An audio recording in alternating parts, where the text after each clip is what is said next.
Hello, good morning dear student. Gayatri Vidya Mandir के YouTube channel पे आपका स्वागत है। आज अपन क्लास 11th के वेक्टर टॉपिक को आगे बढ़ाएंगे और आज अपन सीखेंगे सदिशों का संयोजन, वेक्टर एडिशन। अब सदिशों का संयोजन का अर्थात कोई एक सदिश ओ ए वेक्टर है और दूसरा कोई सदिश ओ बी वेक्टर है।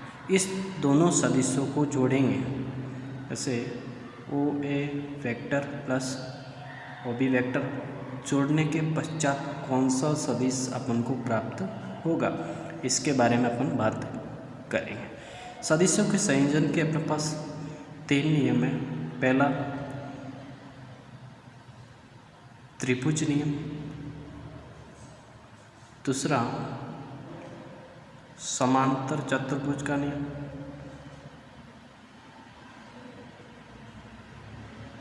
और तीसरा बहुभुज का नियम। ठीक है, इस 3 नियम के बारे में बात करें। ठीक है, अपने पास पहला है सदिश योग का त्रिभुज नियम, ट्रायंगल लॉ।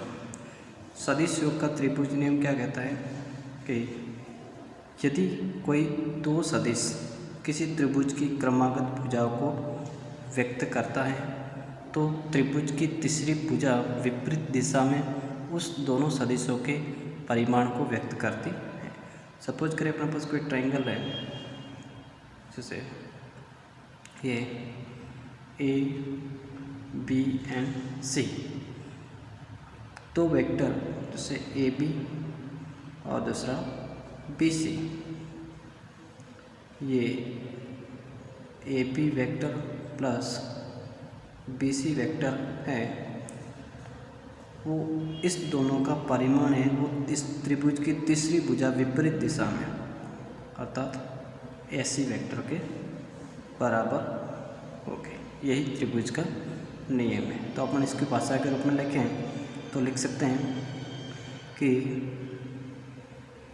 त्रिभुज की दो क्रमागत भुजाएं क्रमशः सदिशों को व्यक्त करती हैं तो तीसरी भुजा विपरीत दिशा में उन दोनों सदिशों के परिमाण को व्यक्त करती है। ओके, तो त्रिभुज का नियम क्या कहता है कि जैसे ये त्रिभुज अन्य रूप में भी देख सकते हैं, जैसे ये न लिखें, अगर कुछ इस प्रकार से हो, ऐसे ये पी क्यू एन आर, ठीक है, तो P Q vector plus Q R vector, क्रमागत का मतलब दूसरा सदिश है वो इसके जहाँ पहला सदिश खत्म हो रहा है वहाँ से दूसरा सदिश स्टार्ट होना चाहिए, तो वो क्रमागत सदिश कहलाएंगे। तो क्रमागत सदिश ये दूसरा, ये इस दोनों का परिमाण है वो तीसरी भुजा, ये दोनों को छोड़ के तीसरी भुजा इसकी विपरीत दिशा में, इनकी डायरेक्शन ऐसी है, इसकी डायरेक्शन कैसी होगी ये, तो अपन लिख सकते हैं पी आर वेक्टर, और यही त्रिभुज का नियम है। ठीक, अब इसको अपन ग्राफ से समझें। पहले अपन ग्राफ पेपर का, ये अपना पास graph paper, okay, graph paper पे देखें अपन पेंसिल से लेके, ठीक है। अब हमेशा एक चीज़ ग्राफ पेपर से पहले अपन एक चीज़ बताएं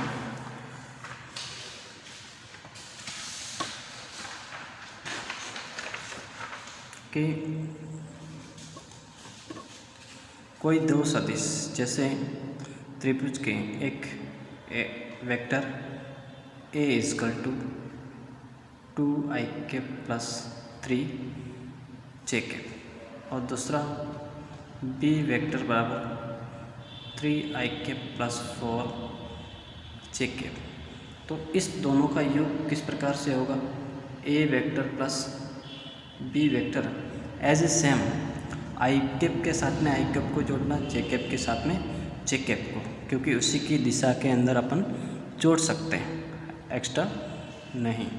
ठीक, तो यहाँ पर हो जाएगा 2 + 3 5i कैप प्लस 4 + 3 7 जे कैप। ठीक, इसको रिप्रेजेंट किस में करेंगे अपन देखें, ग्राफ पेपर पे देखा जाए।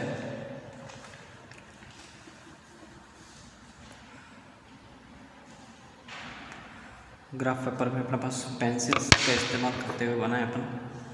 सपोज करें ये अपने पास कोऑर्डिनेट सिस्टम है, ओके। छोटा से नाम अपन लेंगे, ये X axis, Y and Z.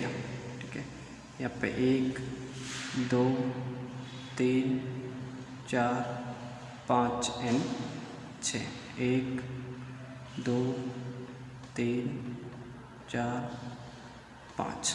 अपन दो एक्सिस में इस एक्स दिशा का एकांक सदिश आई कैप और वाई एक्स पर एकांक सदिश जे कैप और इधर वाला के कैप। अपन यहाँ पे अभी प्लेन के अंदर बात करेंगे, प्लेन के अंदर किस प्रकार रिप्रेजेंट करेंगे। ठीक है, हाँ, इधर देखें, सपोज करें अपने पास कोई ये मूल बिंदु O, एक O ए वेक्टर दे रखा है बराबर 2i कैप प्लस जे कैप।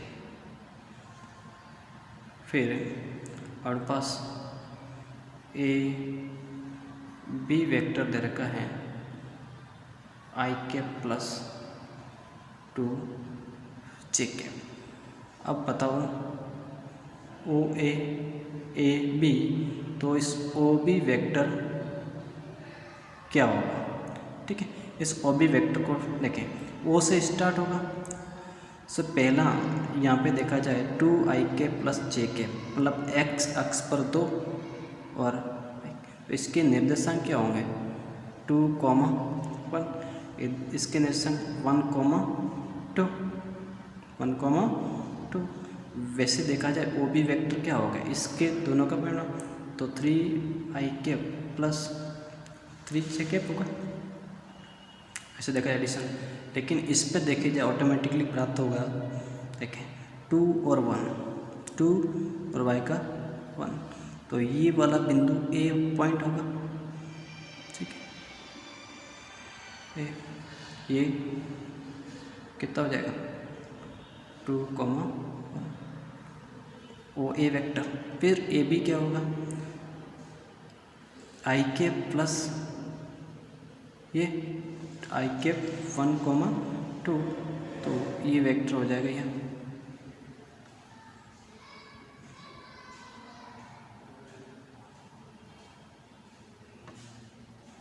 आई कैप प्लस 2 जे कैप। अब थर्ड, इस दोनों का परिमाण 3i कैप और 3 जे कैप कहाँ पे होगा, यहाँ पर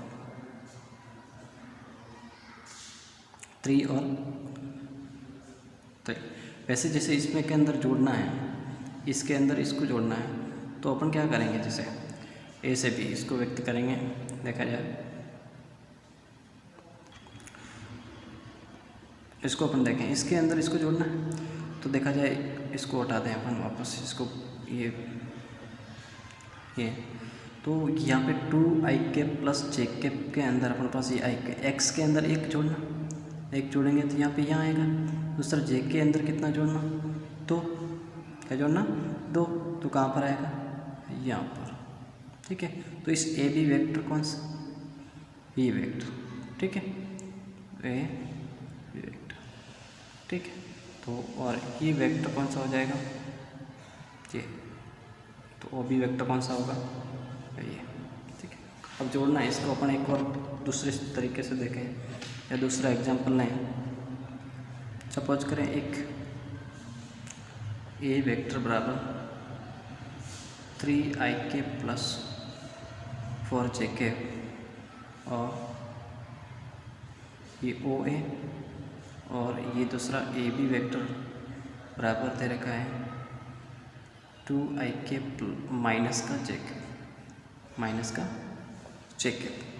ठीक है, इसके लिए बनाए अपन तल ये होगा x y and z 0 1 2 3 4 and 5 1 2 3 4 and 5। ये आई कैप, ये जे कैप और यहाँ का के कैप। पहला ओ ए वेक्टर, ये ओ बिंदु से स्टार्ट होगा 3ik प्लस 4j इसके अंदर संख्या 3,4 तो 3,4 तो ये वाला सदिश होगा, ये वाला, ये कौन सा होगा ओ ए वेक्टर। फिर ए बी, इसके अंदर कितना 2ik माइनस जे कैप, 2ik मतलब यहाँ पर जोड़ा, जे कैप एक कम करना मतलब कहाँ पर, यहाँ पर। तो ए बी वेक्टर कौन सा होगा, ये बी पॉइंट और ये वाला कहलाएगा ए बी वेक्टर। फिर अब तो ओ बी क्या हो जाएगा, सीधा अपन मिला सकते हैं ये वेक्टर और इसको जोड़ेंगे तो ये कौन सा कहलाएगा। देखें इसका निर्देशांक क्या है, ये 5,3 तो ओ बी वेक्टर बराबर 5ik प्लस 3jk। इसको जोड़ोगे तो भी यही आएगा ट्रायंगल लॉ से 5ik 4 - 1 प्लस 3jk।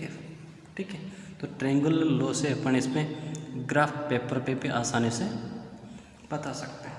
ठीक है, इसी प्रकार अन्य को देखते हैं अपन और भी मेथड।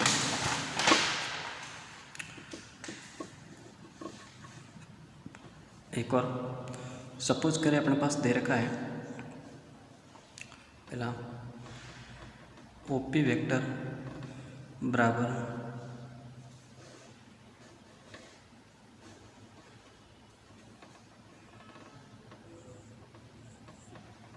2ik माइनस का या प्लस का 3jk, 2ik प्लस का 3jk। ठीक है, दूसरा पी क्यू वेक्टर बराबर दे रखा है ik माइनस का 2jk। तो त्रिभुज के दो क्रमागत सदिश ये व्यक्त करता है, तो बताओ तीसरा सदिश या तीसरी भुजा को व्यक्त करने वाला सदिश कौन सा होगा, उसको किससे, ग्राफीय विधि से, क्योंकि त्रिभुज का तीसरा सदिश कौन सा होगा, इस दोनों सदिशों को परिमाण होगा, वही तीसरा सदिश होगा। तो ग्राफ पेपर पे बताएं, ये बस बनाया अपन ने, ये Z axis, X axis and Y axis. Okay, ये मूल बिंदु ओ 1 2 3 एंड 4, 1 2 3 4 एंड 5। अपन एक्स एंड वाई एक ही तल की बात कर रहे हैं। 0 बिंदु यहाँ पर पहले ओ पी वेक्टर को ओ से पी वाला बिंदु 2ik plus 3jk, 2ik plus x पे 2 निशान और वाई पे 3, तो ये वाला पॉइंट कौन सा होगा, P, और ये वेक्टर होगा वो कौन सा होगा, OP वेक्टर। फिर PQ इसके आगे जोड़ना कितना, प्लस का 1ik का प्लस का 1 मतलब यहाँ माइनस का 2jk, अर्थात j पे 2 कम करना, तो कहाँ पर आ जाएंगे, यहाँ पर। तो ये वाला वेक्टर क्या हो जाएगा, PQ वेक्टर। अब दो क्रमागत भुजाएं हैं, तो तीसरी भुजा ये होगी और तीसरी भुजा विपरीत दिशा में सदिश को व्यक्त करती है। अब इसके निर्देशांक क्या है, 3,1, तो इसके ओ क्यू बराबर मैं लिख सकता हूँ 3i प्लस का j। और आप यहाँ से भी जोड़ के लिख सकते हैं ओ पी तीसरी भुजा का इसका परिणाम, तो 2 + 1 3i, 3 - 2 प्लस का j। तो ये अपने पास ग्राफिकल मेथड से आप इस प्रकार कर सकते हैं। ठीक है, तो सदिशों का त्रिभुज योग नियम क्या कहता है कि यदि त्रिभुज की दो क्रमागत भुजाएं क्रमशः सदिशों को व्यक्त करती हैं तो इस तीसरी भुजा विपरीत दिशा में उन दोनों सदिशों के परिमाण को व्यक्त करती है। ठीक है, ये अपने पास हो गया त्रिभुजों का सदिश योग नियम। अब देखते हैं अपन इसका बहुभुज का नियम। किसका?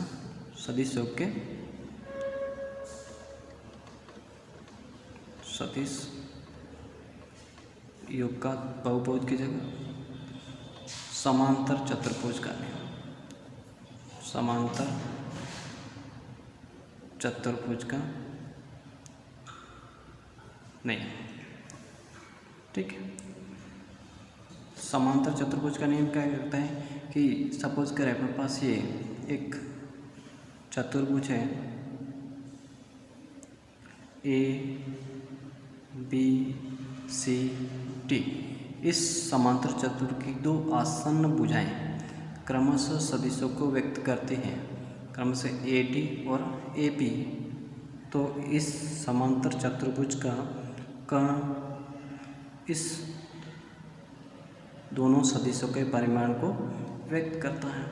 मैं लिख सकता हूँ ए डी सदिश प्लस ए बी सदिश बराबर क्या हो जाएगा ऐसी सदिश। और यही सदिशों का समांतर चतुर्भुज का नियम क्या कि चतुर्भुज की दो आसन्न भुजाएं, ये आसन्न भुजाएं कहलाती है, क्रमशः सदिशों को व्यक्त करती है। तो उस आसन्न भुजा से बीच से गुजरने वाला ये कर्ण है वो इस दोनों सदिशों के परिमाण को व्यक्त करता है। ठीक है, तो हो जाएगा ये।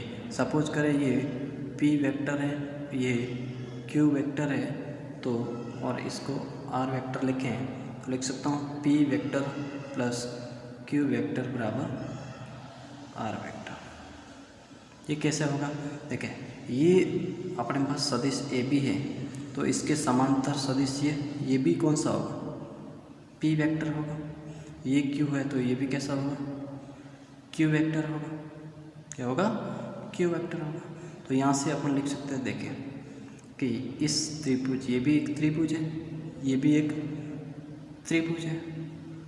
ठीक है, तो इस के अंदर त्रिभुज लो लगाए हैं तो इस त्रिभुज की दो क्रमागत भुजाएं सदिशों को व्यक्त कर रही हैं। मैं लिख सकता हूँ A D vector plus D C vector बराबर क्या हो जाएगा ए सी वेक्टर।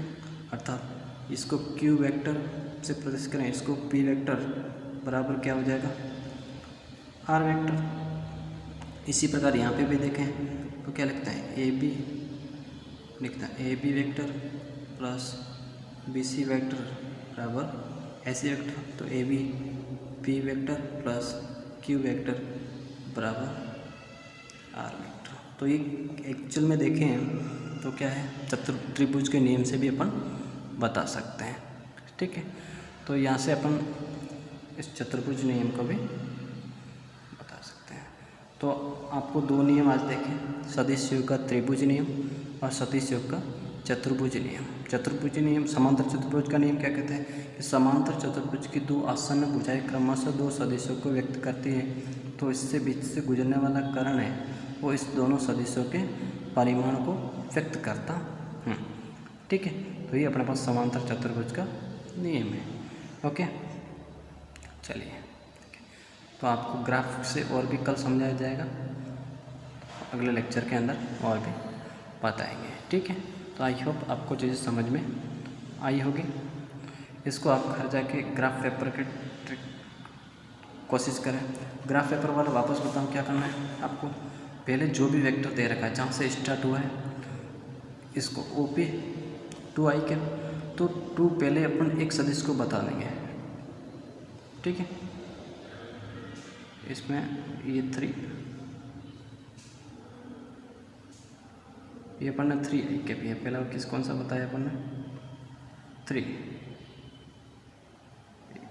अच्छा नहीं सॉरी 3 नहीं 2 ये, क्योंकि पहला ये OP वेक्टर, ये OP वेक्टर, ये P दर्शाने के पश्चात जैसे यहाँ पे प्लस का 1 है तो x दिशा में प्लस करना, अगर माइनस होता तो अपन इधर जाते हैं। इसी प्रकार यहाँ से J की दिशा में जाना है तो प्लस है तो ऊपर जाना है, और माइनस है तो इधर जाना है। तो सेकंड पोजीशन बता के और उससे पहले वाले इनिशियल पोजीशन को आपको यहाँ से मिला दोगे तो वो उस वेक्टर को रिप्रेजेंट करेगा, ठीक है। तो इस प्रकार आप आसानी से ग्राफ पेपर में बता सकते हैं, ठीक है। चलिए, धन्यवाद।